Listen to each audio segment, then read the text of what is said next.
What if you spend hundreds of thousands of dollars and years of your life on physical therapy school, only to decide it was not what you were going to do for a living? What's up, Active Lifers? Welcome back to the Active Life Podcast. I'm Dr. Sean Pastuch. I'm joined in studio by Active Life RX professional, Melissa Capurro, who is a talented physical therapist who does not need Active Life at all. She could be successful on her own. And she chooses to work at Active Life anyway, which I'm grateful for. On today's show, we dive into who she is, why she's inspired to pursue the mission of freedom without compromise, the events in her life that have shaped her, and I think you're going to learn why I value her so much as a team member in our company. Remember, when you enjoy the podcast, go ahead and share it with a friend, throw us a rating, and make sure to shoot Melissa a DM on Instagram, letting her know how much you appreciate her coming on the show as a guest today. Let's get to it. Dr. Melissa Capurro. Dr. Sean Pastuch. Yeah, welcome to the Active Life Podcast. Thank you. I'm happy to be here. I'm happy that you were able to make it in for a podcast while you were in town. I had no idea this was going to happen. Sheila messaged me and said, Sean wanted to know if you wanted a podcast in the morning. I was like, of course. Absolutely. Well, I think that we were just talking about restaurants before we got to recording. And I think that what makes a restaurant great oftentimes is the food, but more often is the staff, right? The people who are bringing the food, the people who cook the food, the people who create the environment that make you feel safe to eat the food, all of that. And I think that Active Life is great because of the people who comprise Active Life. And you've been here on the team since what, 2019? Right? So you've been through several iterations. You've seen people come and go. You've seen me mature, I hope. Sure. And I want to bring to our audience, our people, as best I possibly can. I'm excited. I was talking to my mom this morning, actually, and I was talking about how when I first got the job offer for Active Life, I was really skeptical because I took the immersion when it was 12 weeks. Yeah. And I was going to use that as a way to start my business and learn how to better serve CrossFit athletes because that's who I wanted to work with. That was the population that spoke to me the most. Went through the immersion, learned so much, and not too long after I graduated from the immersion, I got an email from someone. I can't remember if it was you or Ryan or Nick, and it was about a job offer, and I was like, wait, me? Like, what did I do? Like, how did I get this? How did I get here? And I was so skeptical. I was like, what am I really going to do with this company? How am I going to succeed? What am I going to be doing? And I was working at a outpatient orthopedic physical therapy practice at the time. And I knew that it wasn't my forever job. So I thought, why not take a chance? See what happens. Ended up falling in love with it, and here we are. What was the skepticism about? Was the skepticism that you weren't sure that we knew enough about you to actually be offering you a job? Was it that you wouldn't be able to do the job? Was it doubt about us? Was it doubt about you? And be open about it, please. Myself. Okay. I also just didn't know what the future was going to look like. How was I going to go from serving one client at the time when I started to then at one point serving 35 at a time? Do me a favor, bring that microphone a little bit closer to you. Better? Sure. Okay. Yeah. I started out serving one client when I did accept the job, and I didn't know how that was eventually going to become 35 at one point. It's not that high now, but I didn't see the path of how it would get from, serving one person and doing a fairly good job to serving 35 and doing a world-class job.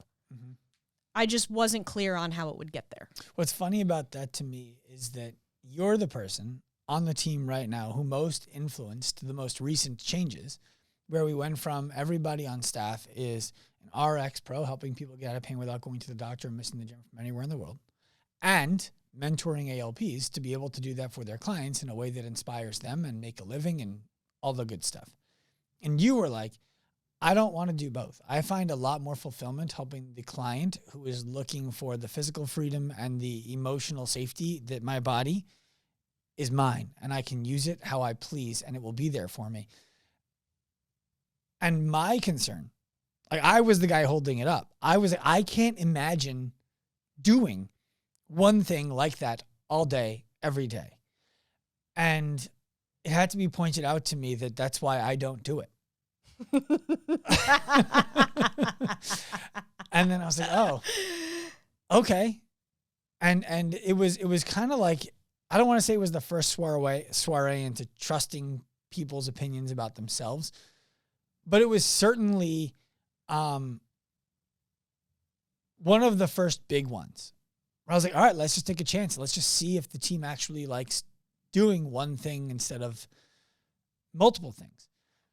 And now you've said that 35 clients for you is not a problem at all. No. What changed? From when to when? I don't know. From I don't know if I'll be able to do 35 clients to 35 clients is not a problem at all. Remember the mic. Right. Mm-hmm. Can you tell I've done this a lot of times? It's okay. This is why we oftentimes wear headphones in studio, especially with new podcast guests, because you can hear yourself going like fading away. But I don't find that people often hear themselves doing it, and I have to call attention to it anyway. So I can see. Right. Starting out, I didn't know if I had the skills to really change someone's life remotely. Mm-hmm. I knew that I could do a decent job in an outpatient clinic because I was with them. They would see me. They would see my mannerisms. They would see my attitude. They would be able to work with me, and I'd be hands-on.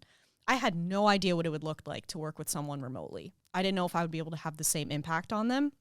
And I didn't, quite frankly, when I started, have the skills or the confidence to do that. Mm-hmm. But as I worked with more clients and I built up my client base, I saw that, wow, it's really not that much different than what I would do in person because they're getting me.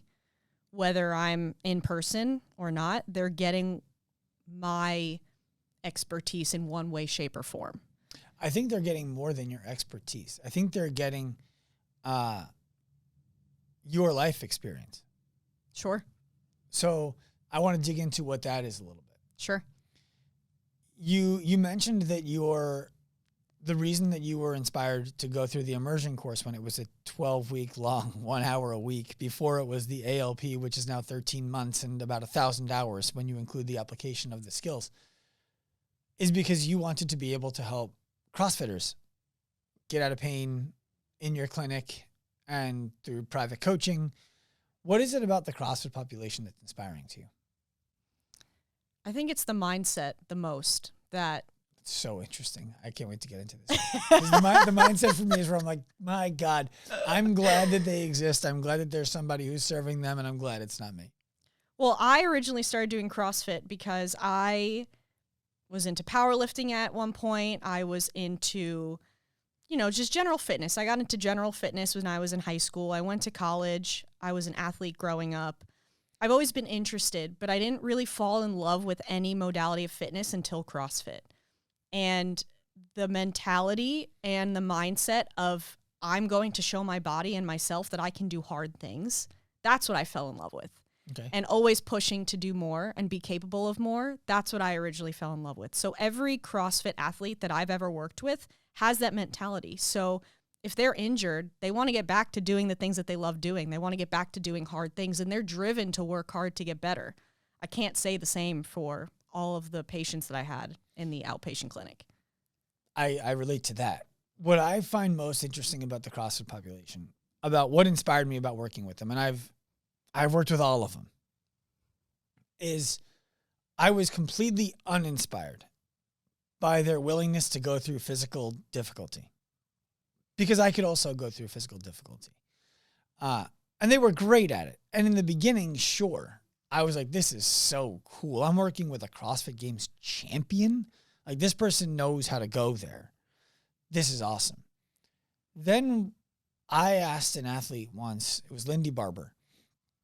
She was talking about how she was mentally tough enough to do anything that I threw at her. I said, okay, tell Rich Froning that you're taking a week off. She was like, what? I was like, yeah, I want you to tell Rich, who I had not worked with yet. This is before he was a client of mine. I want you to tell Rich that you need a week out of the gym. And she was like, okay. I'm like, well, you can do anything I throw at you, right? She said, yeah. I said, the reason why I need you to do this is because you need to get your mind out of this is what I do. Like it's actually really easy for you mentally to do the hard physical thing. The hard thing for you is to not, because you feel like you're letting other people down. You feel like you're letting yourself down. You feel like you're going to lose your fitness. All of these things run through your head and you have all the self-doubt around it. So mentally tough people make mentally tough decisions. They don't just do physically tough things. So I want you to tell Rich you need to take a week off because you do. You need to get outside of the gym. You need to come back from it. And you need to see, I can do this. She did. That was one of the pivotal moments and transitional moments in my career about what inspires me. It's changing people's mindsets. It's not changing people's physicality so much. So when that happened, I think if you ask Lindy, she would tell you, I haven't actually asked her this, I should. That was the beginning of the end for her love affair with CrossFit. Because it was realizing, okay, I actually don't need to train this hard, this often to be this person. Wow. And if it's not for her, I can tell you with absolute certainty it is for others. What is it about the hard physical work that's inspiring to you still? I don't know if it's necessarily all the hard physical. Mm-hmm. I think it is hard mental as well. But the thing that really gets me is the different aspects of CrossFit, how there are so many different things to be able to get good at. Mm-hmm. So the gymnastics, the endurance, the weightlifting, all of that. But also just the person that walks into the gym that doesn't know what they're capable of yet. I'm so curious as a provider, as a coach, about what someone is capable of doing. So seeing someone go from, I don't want to say rock bottom, but going from being a raw, unexperienced athlete to someone who becomes experienced and learns about themselves through movement and through challenging themselves and pushing themselves. That's what I really love. Well, you're speaking to our second core value. Yes. Right. So bringing out the exceptional. Yeah. Revealing the exceptional in everyone we come across. Yep. You're describing there are people who walk into that gym who don't know how great they could be. And we can't make them great, but we can help them go through a process that helps them reveal who they could be. And you're excited at the prospects of helping somebody do that. Yes. I was thinking about that, and I was thinking about that's what I'm most curious about, especially with all of my clients. I'm so curious to see what they're really capable of doing. They come in with this goal of what they want to do and what they want to achieve. But it's also our last core value of think bigger. Okay, maybe we could do that, but what else could we do after that? What does that mean? Yeah. I want to stay here for a minute. Okay. When I made my hard mental shift, and I made, we were driving 100 miles an hour down the freeway, and I was like, and we pulled a right and got off it and exit. It was out of CrossFit it was not meant to leave CrossFit behind. It was meant to include more people.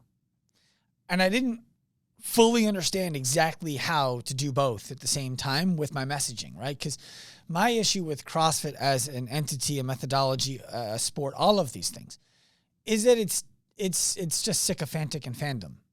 There's extreme merit to the value of it. It's undeniable. Anybody out there who would say it's useless, it's stupid, they're just not paying attention. That's the reality.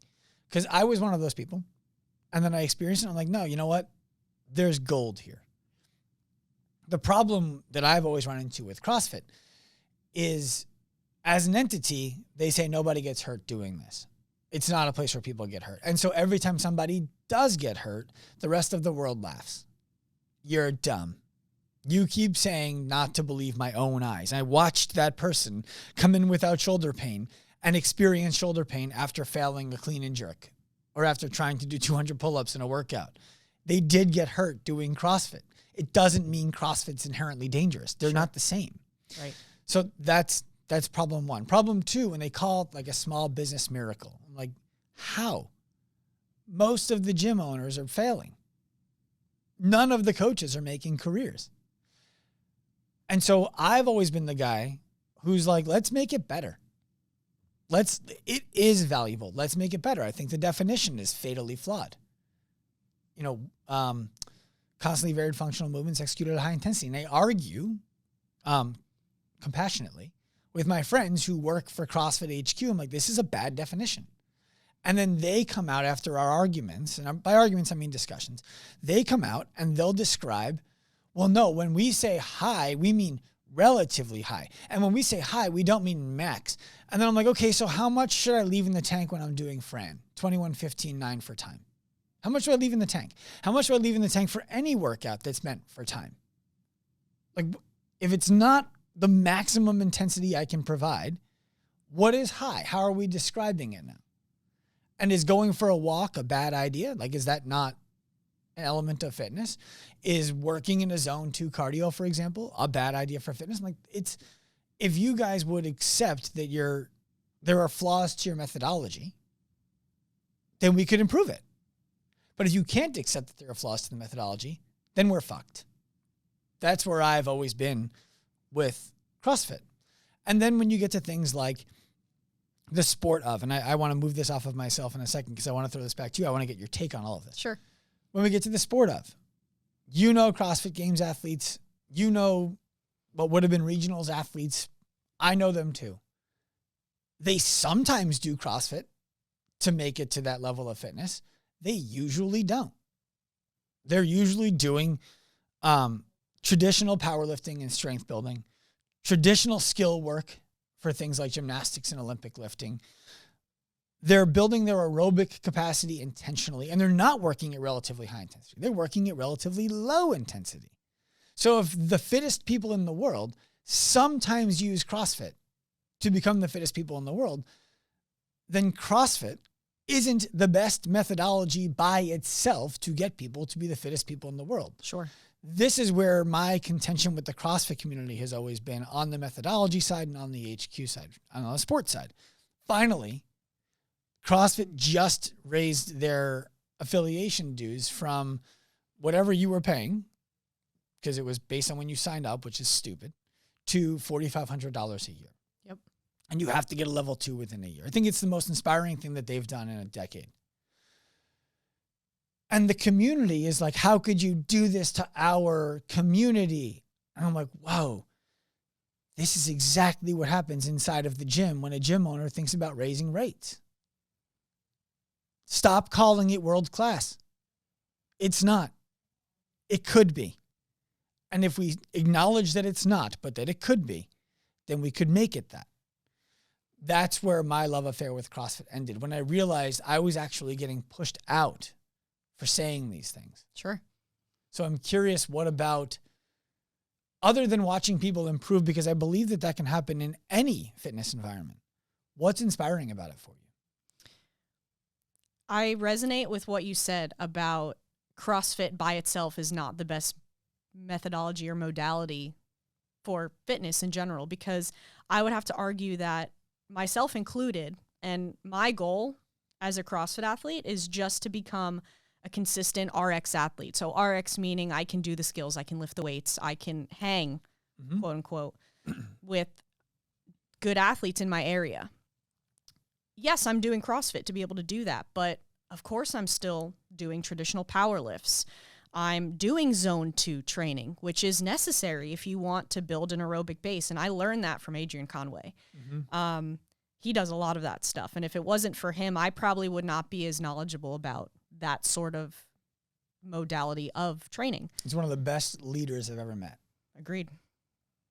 I was very, I still coach him to this day, Mm-hmm. and it's been one of the most rewarding experiences to work with him. And then even like plyometrics. Sometimes I'll set a clock for 15 minutes and I will jump on one leg. I will bound. I will move laterally. And I need that as an athlete. And I think that everybody in the CrossFit space needs that. So you're right. And I agree that just doing 21:15.9 or for time or an AMRAP or an EMOM is not going to be enough, especially for someone with competitive aspirations, for people with just aspirations of being better in life. I don't think that's enough at all. So being able to employ these different modalities of fitness in someone's fitness journey, no matter what they're training for, I would agree with you for sure. It is more than that. You need more than that. One of the things I think that methodology is most lacking is attention to things like tendon health and rotational strength. Yes. And when you're doing things for time, there is no eccentric phase allowed. For sure. Eccentric phase, people listening who don't know, is the bringing down of the weight, like the lowering down of the resistance, the going back to the start of the rep. And that's where a lot of the tendon health is developed. And one of the things I used to give to CrossFit athletes I was working with all the time is a day a week where we only focused on tendon health. Sure. And then other days it was sprinkled in. So I'm getting a better understanding of what you're inspired by from CrossFit. How do you balance that when you're talking to people in person who you work with, people who are coming to you through Active Life Online who are like, I want to be a CrossFit athlete and I'm hurt right now and I can't do it. How do you explain to them CrossFit should be part of your approach, not your approach? I think the people that I work with, whether it's online or in person, I think they are at the point where they understand that to a degree. The people that I work with are at the point where it's like, okay, I need something to work or I'm done. Mm-hmm. So it's not really that hard to be able to explain to someone, hey, we need to change something or your fitness in the future may look a little bit different in the sense that we may not be able to get you to where exactly you want to be if you don't adopt this mentality, right? So, for example, I have a CrossFit athlete right now that I work with through Active Life, and she is actually relatively local to where I am, which is really cool because we have some of the same connections. I know the gym that she's at. She's been to a couple of the same competitions I've been to, and she's really receptive to the idea that, okay, here are the objective things that we need to work on. Me being your coach, being able to program these things for you. So bracing mechanics, eccentrics, those sort of things, throwing those into her program, but also giving her like a little taste of what she wants through like a rehab EMOM. Mm-hmm. So I took a course through the Institute of Clinical Excellence, which is a group of physical therapists that put on courses that are fitness forward. It's a great name. Yep. It's a great name. Yeah, it is. It's not as good as Active Life. It's a great name. And I learned about the concept of a REMOM, which is a rehab EMOM. So I use this as a way to start reintroducing movements that may have previously been provocative to that client, mm-hmm. along with things that make them feel good. So, for example, maybe doing a 16-minute EMOM of a kettlebell deadlift, bike, and then dead bugs, and then a rest minute. So she gets the stimulus of, okay, I'm doing an EMOM. Like I'm getting what I want, but it's also just like kind of, what's the word I'm looking for? Disguised as what she needs, if that makes sense. Yeah. I did that all the time. Not that specifically. Sure. I used to give, I won't name the athletes because I'm obviating mental fragility, but I would give them things and tell them I expect these to be difficult for you. Sure. And knowing that they would be easy for them so that they could build confidence doing the things that they don't know that they need to do and attack like a challenge because, oh, he said this is going to be hard. I'm going to get this. And I'm like, eh. But so I relate to that. Why do you still work at Active Life? And I want to preface this for people. You don't need us. I'm thrilled that you decide to choose us every day because I think that you're an extremely valuable member of our team. But you could be successful by yourself. Why do you choose to do it with us too? Oh man, I just got like emotional for a second. Because Is that because you thought I was saying you should leave? No, Okay. no, because I am so inspired by everybody on our team. Mm-hmm. I have been on different parts of our team. Mm-hmm. I started out as an RX coach, only an RX coach, where I worked alongside some of what I thought were our greatest coaches. I thought Nick was an amazing coach. He was. He was someone He is, and he inspired me so much. I really developed in my few years as only an RX coach. And then I think it was Mary that thought I would do a really great job as an ALP mentor. And I really took that to heart, and I saw myself doing the job of an ALP mentor. And for what it was, I loved it. And not to say that it's not that I didn't like it, but it's okay, I am so it's much. okay that you didn't like it as much. Right. I didn't like it as much. I was so much more fulfilled being an RX coach because, like we talk about, that was my unique ability to be able to serve a client in that way. Then moving back to just being an RX coach, I think Ryan is a great leader. I think he has done an amazing job fostering a great RX team. Mm-hmm. And having you as a leader, you've been someone that's inspired me since day one. And to be able to say that, oh, I work with Dr. Sean. Yes, I work for Dr. Sean, but I like to say I work with Dr. Sean. Well, I like to say that we all work for the mission, and I happen to be the guy in the front. Right. Yes. And honestly, I know that every single person on our team is someone that I would love to be in a room with and just listen to. Larry, Cody. That's because you haven't been in a room with Larry enough. I have been in a room with Larry several times. Yeah, I'm just kidding. That's great. But yes, that's why, is because everybody on our team inspires me and challenges me. And I don't think I could ever say that same thing for any other company. I know I can't say that for the first company that I worked for as a clinic. I really don't think, I would bet money and say that I can't say the same thing or wouldn't be able to say the same thing anywhere else. One of my biggest frustrations is when I listen to, like, I have a lot of comparison problems. So I look at these other companies out there right now that are big, that are crushing it, at least perceptively. What does that mean? Right. Crushing it. Right. Well, like I would have looked at Noble and said they're crushing it, but and then they lay off 50% of their workforce. But so the point that I'm making when I say that is they're growing their influence and their mass appeal at a rate that is objectively faster and bigger than ours. And when I listen to interviews with the CEOs of these companies, the marketing leads of these companies, like employees in these companies, whatever it is, I'm like, we're doing all of those things. And by the way, we're doing that thing better than you guys are. And I'm always curious about what are we not doing good enough? Because I feel the same way that you do. I'm inspired by everybody on the team where they wouldn't be on the team anymore. And I'm inspired by what we're doing. I'm inspired by how we're doing it. And I'm inspired by how well we want to do it compared to how we're doing it now. So that's where I run into things. So I'm glad that you're inspired by the same thing and that it's a reason why you decide to stick around, because it's the most important part of my job is to foster that. The hardest part of my job, for me at least, is when someone has to get fired. And it happens, right? What I can't do, and it's not always my decision, but it's rare that it doesn't come to me for, hey, cool if we do this. But sometimes it's my decision, just straight away. I can't tell the rest of the team why we did it. And I am not 99% sure.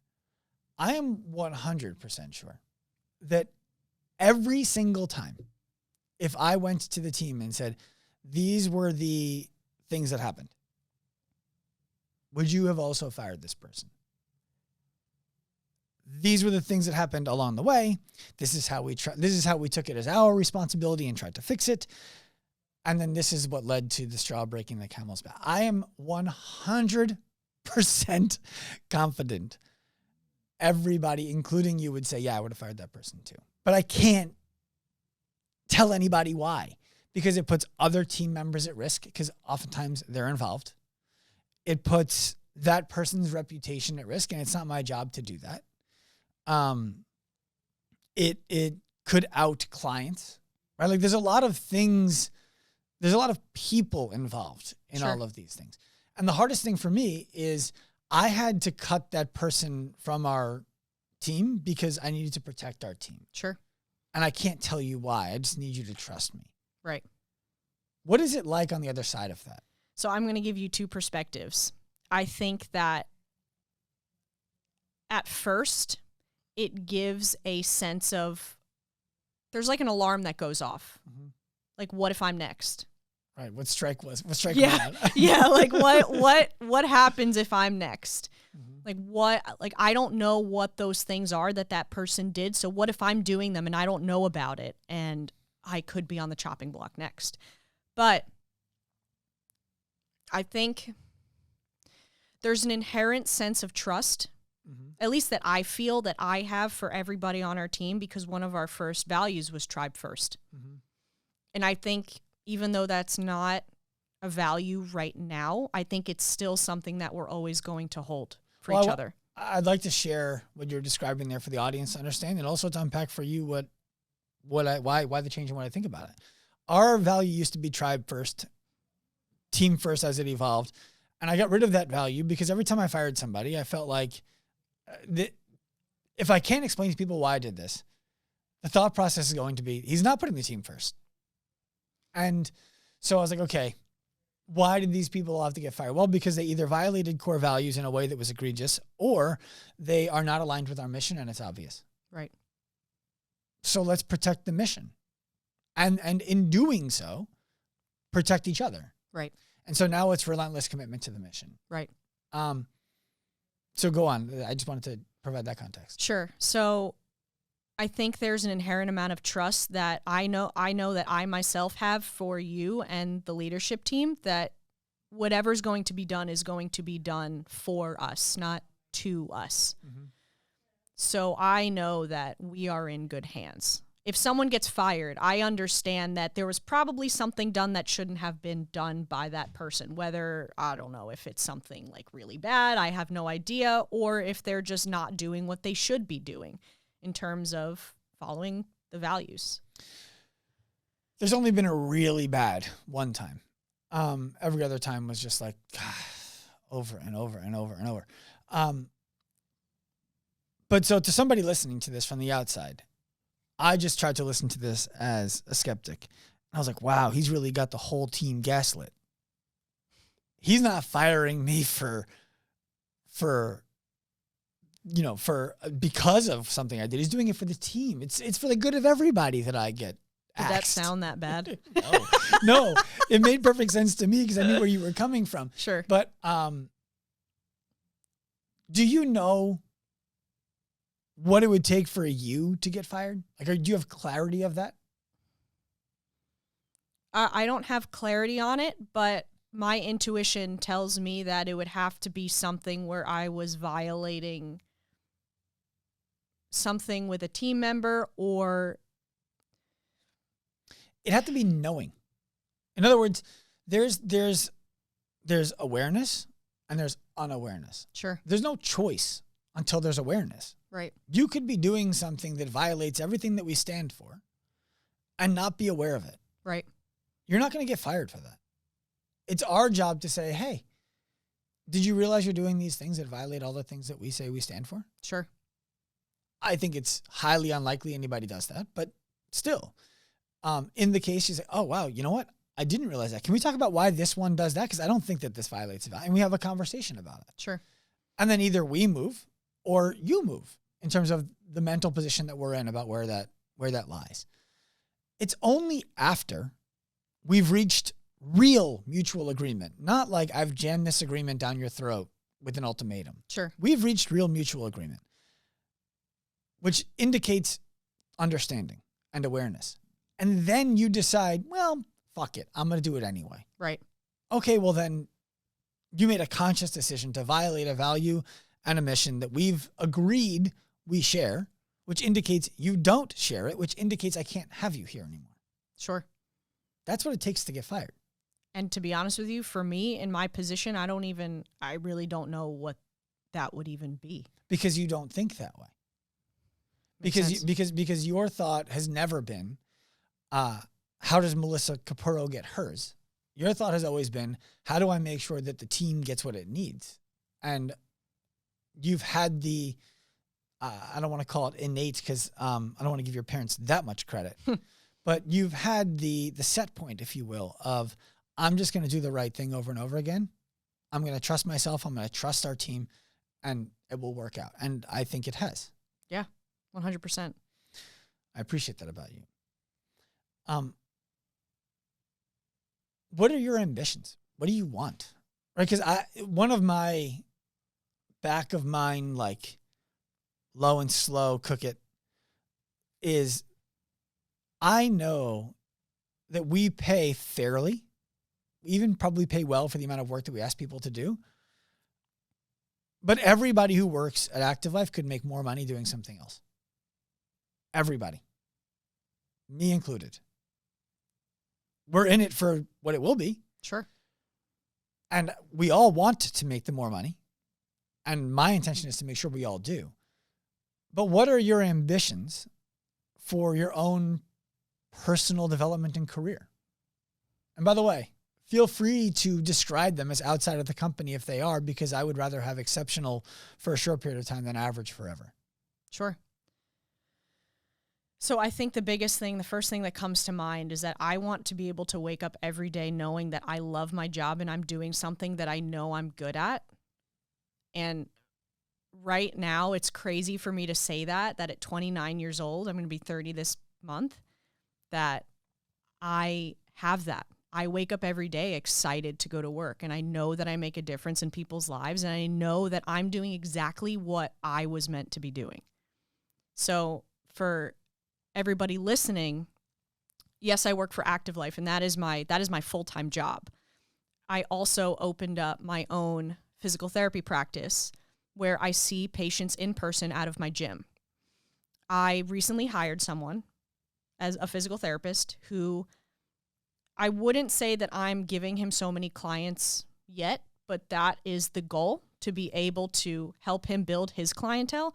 I probably only see 4 patients a week max. And the reason I do that is because I went to school to be a physical therapist. I went to school to be a healthcare provider, and being able to see people in person now helps me keep my skills really sharp, not only as a physical therapist, but also as a coach. So seeing people in person allows me to better myself as both people wearing both hats, as a PT and a coach.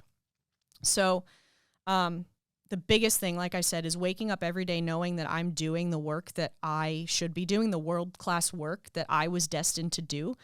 To be honest with you, like, would it be cool to make a lot of money? Yeah, but I mean, I'm at the point where if I'm making enough money to support a family and to do the things that I love to do, which is fitness, I love to travel, I love music. If I make enough money to just support those things, I'm happy. I don't need to be rich. I don't need to have a mansion. I don't want a mansion. I don't want a really fancy car, but I want to continue to provide value for people that I care about and continue to.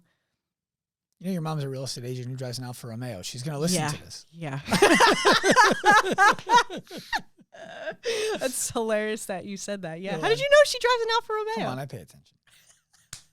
Is it on Instagram? No, she came to the office with you like 3 years ago. Oh my gosh. Blue, wow. if I remember correctly. I think that was in April when we were here for the RX. No, it was really the old office. Really? She had that then too? Yeah. Oh my God, wow. You know better than I do. Well, it might be a second one that she's on now, but yeah.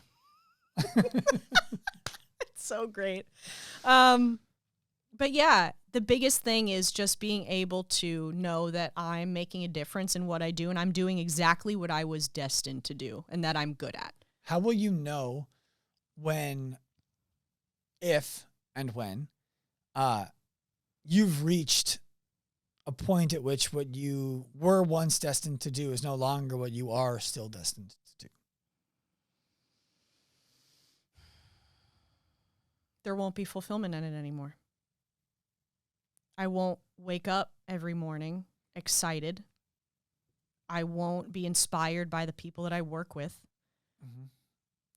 And I won't get joy out of that anymore. Yeah, that was 34 years old for me. Because I felt, by the way, you might do this forever and be like, no, I love it until you're 75. That could be what happens. Right. And I'm not suggesting you're going to die at 75. I'm suggesting you might scale back your business. Sure. When I hit 34 years old, I remember I walked into the office one day at a full schedule, and 2 of the patients were from out of town staying in hotels to see me. One of them had flown, one of them had driven from out of state. I had a call during lunch with an elite CrossFit Games athletes coach. And I had already worked with an Olympic medalist. I'd already worked with CrossFit Games champions, professional baseball players. All of them had flown out to my clinic to see me. I showed up to the office. I saw a full schedule, and I was like, fuck, this sucks. I was like, whoa, like it hit me. And then I brought somebody into the office, and I asked them to help us go through a goals experiment.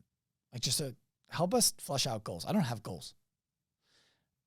And at the end of the exercise, I looked at all of my stuff, and she pointed this out to me. She's like, you didn't say anything in your goals about a clinic or a gym.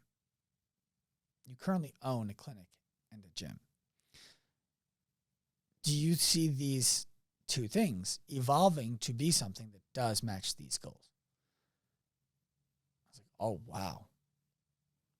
No. And that's the day I recognized something had to significantly change in my life. Now, for me, it was, okay, that's dead. Now on to the, let's move on to the next thing. I don't know if that's how it would operate for you, but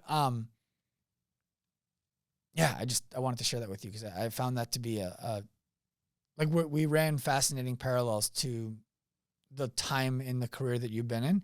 And I know Jeremy, who was my partner in the beginning, still loves it, and he's great at it. And that's one of the reasons that we ended up splitting. He loved that, and I loved the scale idea. Sure.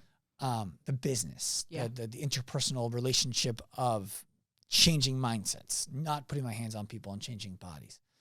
And so, yeah, I just wanted to share that with you. Sure. I can kind of speak to that in the sense that with my business, my reach is very much the Tampa Bay area. Mm-hmm. With Active Life, I have so much more of an impact. And it's so cool because one day I had the idea of buying like a regular like map of the world. And I really should go back and do this, of putting like an X of where every single client lives that I've worked with, every single place that I've helped change a life, which I think would be so cool because I've had clients, and I have clients in London. I have clients all over the United States. I have a client in Spain. Australia, yep. My reach is so much further with Active Life. And not to say like, yeah, that is so inspiring to me, being able to have that reach across the world. Not to say that my business is not inspiring, because it is. Mm-hmm. I've always wanted to have the most influential and the most reach as a CrossFit physical therapist in the Tampa Bay area, and to be able to create that legacy locally. But you can't do that in an industry like ours that we work in. It's a little bit different. Mm-hmm. So that's why I still have a vision of creating a business within the Tampa Bay area that can continue to touch the lives of others, which is why I have a vision of creating what I call Stoic Health instead of the Stoic Physio, making it Stoic Health and hiring chiropractors. Mm-hmm. And having that be my child that I let my employees grow, and I kind of just serve as like the visionary, but then putting my heart and soul into my clients that I serve here. So many things went through my head from that. Because when you say the word visionary, all I want to do is sit with you and mastermind what the vision for that could be. Because this is going to sound bad. I know it is, and it is what it is. I think it could be so much bigger than that.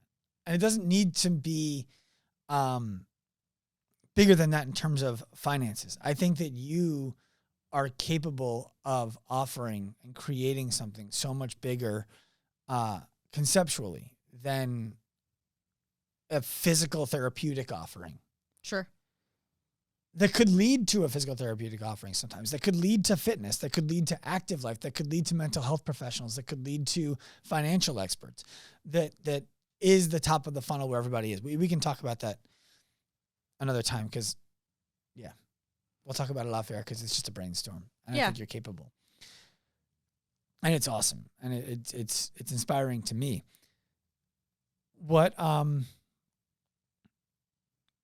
What's striking to me is where my selfishness and your life collide. Okay? Sure. So, and as your boyfriend sits in the room over there, right? My thing, and I've shared this with you in the past, my selfish brain, the way I work is I want everybody here. In Long Beach. Yes. Yeah. Like I want to buy a block and have everybody live on the block. It doesn't have to be quite that way, but that's what I want. But the reason I want that is because I think that you being on this podcast today is so valuable to our company because people get to finally see, oh, it's not just Sean again, right? They get to see Larry. They get to see Cody.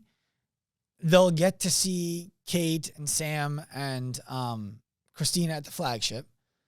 But they don't often get to see our staff members who've been with the team for the longest, who've helped us become the company that we are today. And I think that there's so much use for you on camera, for you influencing the way that we actually do things, sure, for you mentoring new staff members who are coming through. But having somebody, like, it's isolating to try to do that by yourself from Tampa and then wonder, am I doing this the way that everybody wants me to do it? Am I doing this the best way that we could possibly do it? How do I do it better when somebody comes? Like, I would love to have an arm of Active Life where people can come out and learn from our staff members who've been doing this for people remotely and just come out and shadow and be mentored in person and just have it be a regular thing that people are flying out for because we create world-class people. We reveal world-class people and we add to them world-class skills. Sure. And one of my biggest hangups has always been, I don't know how to do that in a remote company. I need to figure it out because we're not going to become a not remote company. That's not our future. But I need to, that's been my hangup. Right. I just want to make sure that I say this on the air that I am so happy. Like, I wake up and I am so happy to see 4 patients a week and spend the rest of my time helping other people build the business and do what it's going to do, but putting my time into people remotely and sitting down and having the time to do focused and deep work remotely rather than having people sitting in front of me that I am sitting in person. Like, I am so happy to do that where I'm not seeing a million people every single day because I believe that as a physical therapist, I don't need to do that. I don't need to see 5, 6, 7 people a day. I was seeing 16 people a day when I was in the clinic. I don't even need to see half of them a day to be able to be happy and get what I need as a physical therapist. But what I'm getting also allows me to just become a better coach. And I think it was you that said that to me. Like, I don't want you to not be a physical therapist because you are going to become a better coach if you still see people in person. And I really took that to heart. And I was like, okay, well, how many people can I see and still get that? And right now, that number's like 3 to 4, which I am so happy and so proud of, that I don't have to see that many people to A, make money, or to get what I need to be able to be better for my people remotely. How did I would say parents, but I really, I'm curious about all the family. How did they respond when you were like, so I'm not going to be a physical therapist full time. I'm going to do this other thing that's more like coaching than physical therapy that supports people where physical therapy can't or typically doesn't, and where coaching can't or typically doesn't. And I'm going to do it online. I think my mom, since she is a real estate business owner and someone who's very active with the times, I think she understands it and she knows that kind of the world is moving this way in a sense. I don't think my dad really knows what I truly do. Okay. It's okay. Mine doesn't either, and I go to lunch with him every Monday. I love you, Dad. No idea. Yeah. I think my mom is, and really my dad too, as long as I'm happy and doing what I love and I'm able to support myself and one day a family, I think it's whatever to them, you know, like not whatever, but as long as I'm happy doing what I love, that's really all that matters. You say one day a family. What's a family to you? So it's funny you asked this because I went to therapy. I started a journey in therapy probably 6-7 months ago-ish. For a lot of reasons, but one of the reasons was to find out if I wanted kids. Okay. Because you could have just come to my house and hung out. Because I was with someone previously where, you know, I always thought I was going to be a mom. Not a mom to many kids, but I always wanted to be a mom. And I was recently, not recently, but I was with someone in the past that made me question that. I was like, oh my God, I don't want to be a mom. I don't want kids.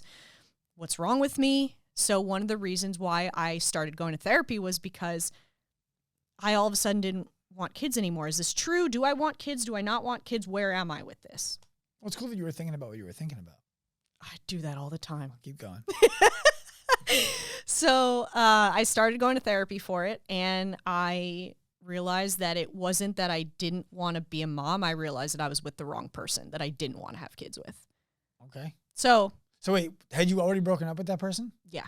Okay, because one of my biggest, Kim has gotten mental health support several times, especially after our third kid. She went through some postpartum stuff, and we podcasted about it. And one of my fears, it was illogical and unnecessary to have, I never told her, was, oh, the therapist is going to tell her that we shouldn't be married anymore. Like, I don't want this. It didn't happen. Our marriage is better than ever, but I was interested to know whether you'd already broken up with the person or not. Yeah, that was already done with. Okay. But I did learn that I do want kids. Mm-hmm. Probably no more than 2. How did you come to realize that? What were the questions that you asked of yourself that you answered of yourself? Yes. I think it had a lot to do with where I was and what I could visualize myself having in the future. Mm-hmm. So when I was with this person, there was like no logical way that I could see a family.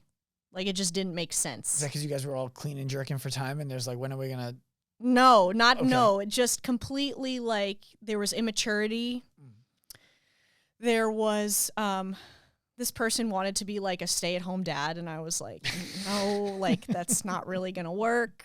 But then nothing wrong with that, but I understand right. You're not wanting it. Right. Like it's just not something that I thought would ever be part of my life. And it's not attractive to you. Right.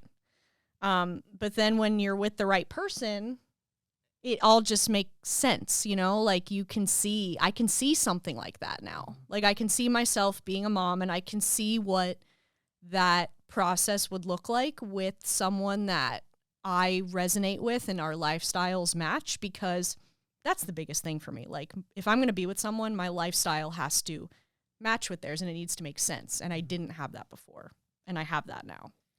That's very cool. It is cool. One of the things I've often thought about therapy is therapy helps you look back, coaching helps you look forward, or mentoring helps you look forward. I'm curious if that was true for you, or if that's just been my experience. I've been spending a lot of time thinking about my past and the traumas that I've gone through, whether it was my parents' divorce, which I think I kind of stuffed away into a box a little bit. How old were you? 5. Okay. I think I've stuffed it a little bit into a box, and I'm starting to unpack those things now. And I'm starting to look back on the past relationships that I've had and what they've done to me as well. So yeah, I would say therapy is a lot of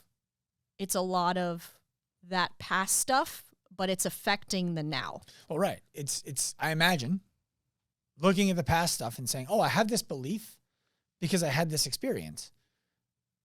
But this experience doesn't have to lead to this belief that I chose when I was 5 years old and have held on to. Is that Right. what you mean by it's influencing the now? Yes. And I just realized that there are a lot of things that have also stuck with me more than I really put a thought to, or that I really had imagined. When you first decided to go work with a therapist, was there any, were there any thoughts of shame around deciding to do it? Like, I am ashamed of myself, that I need a therapist. No, not at all. I only saw it as a way to become better. And because I knew I needed it, I knew I needed what they were going to provide me and the growth that I was going to get from it. I knew I needed that. I think that's cool, because one of the hardest things that I've had to do when I was coaching people is tell them, I don't think this is a physical problem. I think that this is a mental health problem. I'd like you to go talk to somebody about it, and I have someone I'd like to connect you with. And then having people say, I don't need a shrink. Like, well, I'm not recommending you talk to a shrink. I don't even know what a shrink is. I don't think anyone graduates with their degree in shrinkage. But there is a stigma around going for therapy, that I'm broken, and so I need a therapist to unbreak me. I'm weak. I am undeserving. Like, I think that there is that, especially amongst men. How do you think you came to the very natural progression that that's not the case, but instead it's an empowering thing, it's a valuable thing, it's an additive thing for you? Because I think there are so many other people that are in my shoes that would probably agree that they need therapy, that I'm trying to think about how to put this into English. Can you ask the question again? I'm sorry. How did you come to hold the belief that therapy was an empowering thing, not a shameful thing to need? Because I knew that I was only going to grow from it in the future. And I almost wanted to use it as a way to relate to my clients and anyone that really follows me on Instagram, or however I'm able to provide influence to people. I wanted to use it as a way to relate to others. And I think that not only did I know that I was going to come out stronger on the other end of it, even though the in-between really sucks sometimes. And it's like, well, sometimes I know I'm making progress and sometimes I'm not so sure, but I know that from where I started, I know that there's growth and movement, and just knowing that there's going to be more on the other side of that. Mm-hmm. But then again, I'm using that as a way to create some relatability to the people that I work with, because I know that I could count on two hands probably clients that I work with now that could benefit from some sort of service like that. Mm-hmm. And I actually had a client that through Active Life that I worked with, he had pretty severe back pain.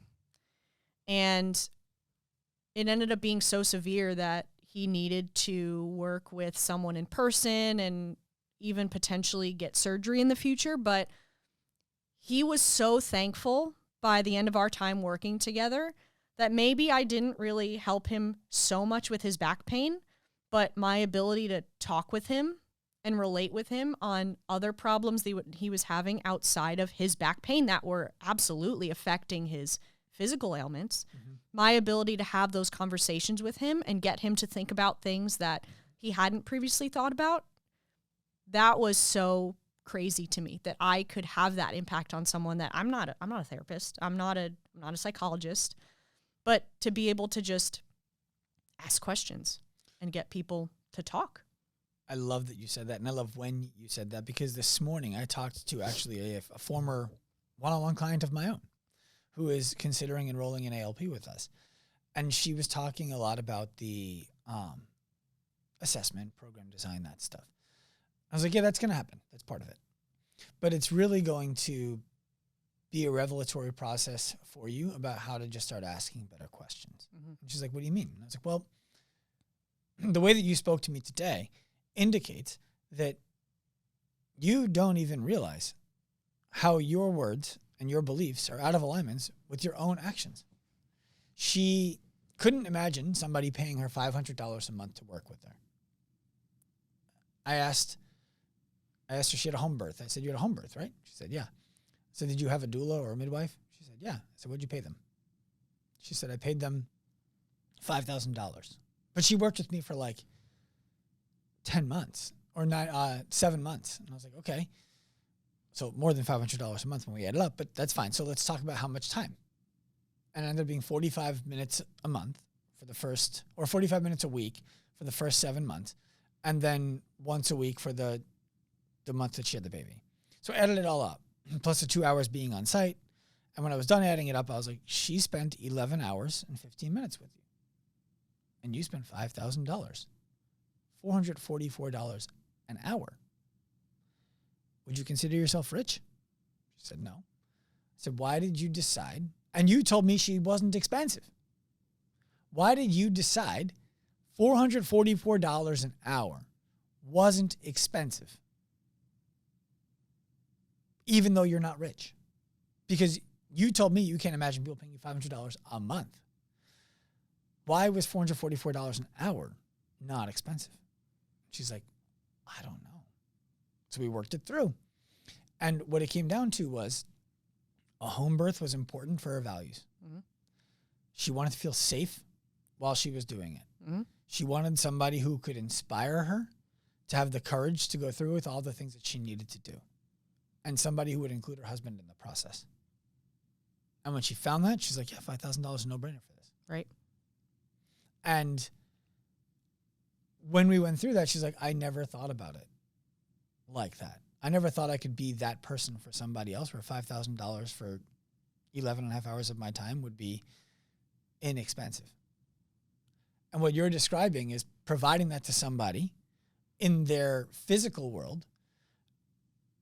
And I explained to her, your job would be to do this for people in their physical world. Right. And sometimes in their business world. Sure. It's so much more than the X's and O's of assessment and program design. Right. It was really serendipitous timing that you talked about that. I'm going to have to send her this clip. Did she sign on? I didn't ask her to. Because what I shared with her was, look, what I told her was, here's what's going to happen. Because she's more than capable. Right now she's doing nutrition coaching, and she has like 78 clients. Wow. I was like, look, for a company. So do you want to go deep with people, or do you want to go wide with people? Like, do you want to do a little bit with a lot of people or a lot with a few? Yep. She's like, she's like, I feel like I'm doing a lot with a lot. I said, well, one of the things that we do is we find the best coaches in the world, and we help them understand how they could be even better. So while you think you're doing a lot with a lot, I would be excited for the opportunity to show you how much more you could do if you didn't have to spread it across 78 people. Mm-hmm. She's like, okay, that's cool. And I asked, do you think that you would be successful doing this? And she's like, I do think I would. I said, okay. Would you like to enroll today? Like, would you like me to offer you the opportunity to enroll? And she's like, I don't know. $15,000 or $1,315 a month for 13 months is a lot of money. I said, you're right. It is a lot of money. If you had 100% certainty that you were going to be successful, and that you were going to be able to be successful in the way that you sign on 3 clients at $500 a month, because this is what we're talking about, to make all of your money back in the first year, would you enroll today?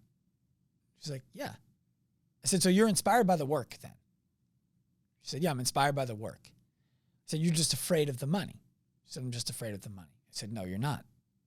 And that's not your fault. You're afraid it's not going to work. Because if you had 100% certainty it was going to work, you wouldn't be afraid of the money. If I told you I'm giving you all this money back plus interest, you're doing it. Right. So what I asked her is, I said, I don't want to ask you to enroll today. I'm not even going to try to push you beyond that thought. Right.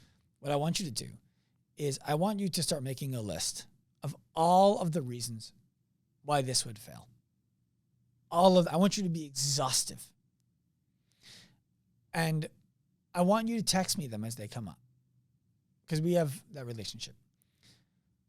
I was like, I'll give you question prompts so that you can consider whether those are reasonable or not. And then on Tuesday of next week, we'll work through the ones that you couldn't work through on your own through question prompts. And if we can't overcome all of them, you won't enroll.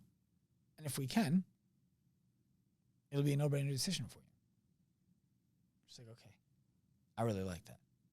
Great. So that's where that conversation was left. Cool. Because I asked her, I said, you have to have trust in 4 things to do this.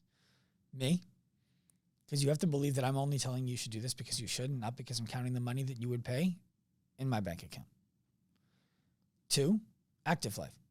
You have to believe that we are a company you can trust, and that we stand behind what we say, and that if we don't deliver the way we're promising you we're going to deliver, we're going to over-deliver on the correction.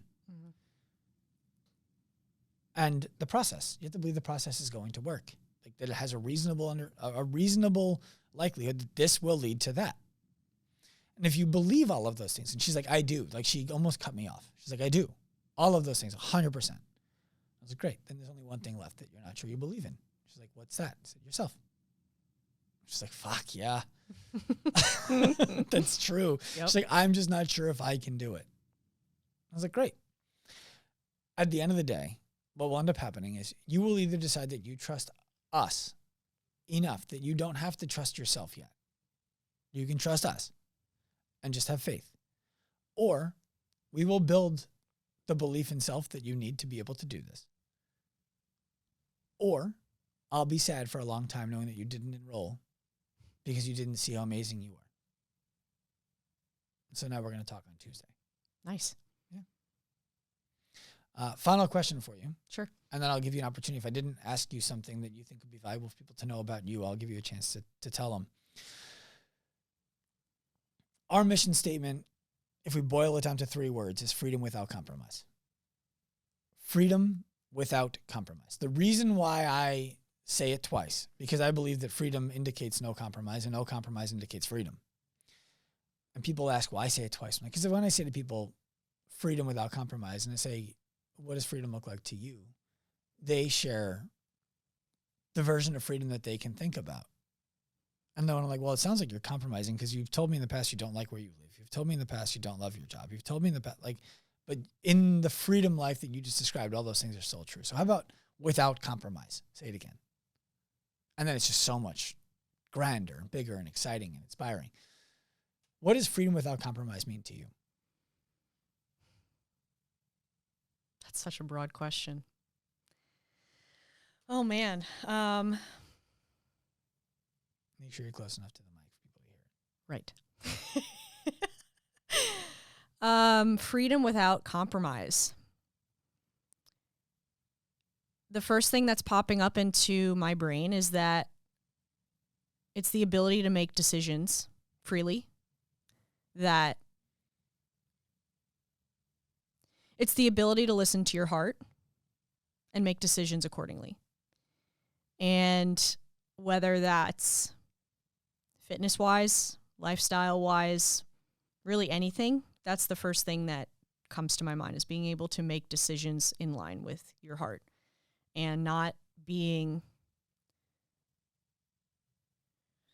oh man, I'm looking for, word finding's hard, Sean. I'm looking for a specific word and I can't find it.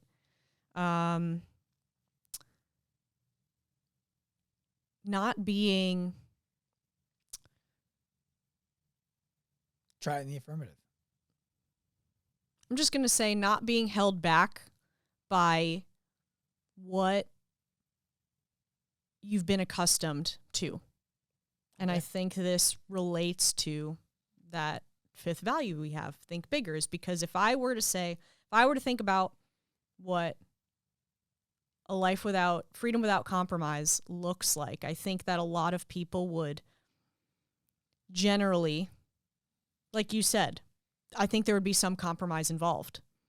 But I think that with being able to listen to your heart, and I always say, something that I've always said was, do the things that set your heart on fire. So that's why I say listen to your heart, because that's kind of what that says to me. I think being able to do that is freedom without compromise, because I think that that's always going to lead you in the right direction. I love it. Is there anything that I didn't ask you that would be valuable for you to share with our audience? I think we covered a lot. We did cover a lot. I don't even know how long we've been talking. We've been talking for a while. Good for us. Wow. That's not the right time. That's an hour fast. Oh, okay. I don't know how to change. I mean, I have to find the remote. that's the truth. Daylight savings time. We never set it back. I think that's it. I think a lot of people learned a lot about me today. Probably. I did. I enjoyed glad. that. I enjoyed that very much. I'll make sure people know where they can find you in the show notes. Cool. And I appreciate you coming on. I appreciate you having me. It was a lot of fun. Yeah. Turn pro. Turn pro. I hope you enjoyed this episode of the Active Life Podcast. Please remember, give us a hand, rate it, review it wherever you listen to shows. We are on a mission to humanize the healthcare industry by professionalizing the fitness industry to empower the individual to live a life unlimited by the way that their body looks, feels, or performs. If you are inspired by that mission and want to jump on the wagon, find us anywhere. Active Life Professional on Instagram, Active Life RX on Instagram. Come to me personally at Dr. Sean Pastuch. We want to welcome you onto the train. We want you to be a part of the mission. We want to offer you the opportunity to pursue this right alongside us. We're inspired by your effort, and we hope to help you in your journey. Turn pro.